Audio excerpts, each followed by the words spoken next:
ambition or not work with ambition, with ambition in a positive sense, I guess, of acting in the world that we're in a positive way, when being in the present is in the present, and ambition in some senses has to be associated with the future. Well, if you ask for what and for whom, like you get up in the morning, put your feet on the ground, and for what and for whom, not with a formula like what your answer should be to that. I don't mean that. It's no doctrine in Zen, but just for what and for whom. Why do you eat? For what? What am I doing? For what? And so that's your question to your center. It's not, no rules.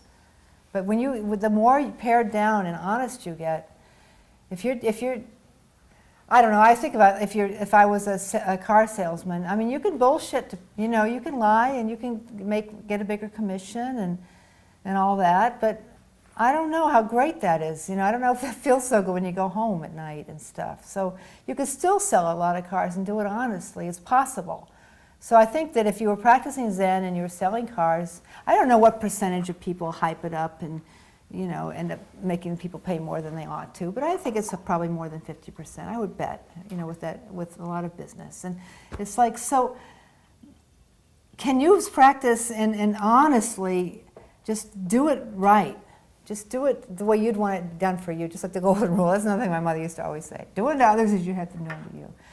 How would you like it for yourself? What am I? What is this?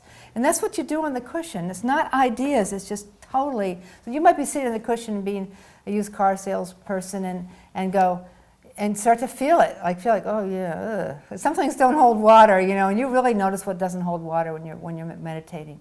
Your stuff comes up. You start to, we call it digesting your karma. I want to write a book someday, but I probably won't. But it's like, Yes, you will. My book's going to be called Composting Your Karma. Because I love that idea of composting. So you just throw it in the shit pail and turn it. And it's going to make a beautiful garden someday because you aired it, you turned it, you owned it, you kept it, and then you use it. And if you can't use it, then you didn't digest it. You can't use undigested compost. It just makes just garbage. So it's a good metaphor for me. So it's not about ambition. It's for what and for whom.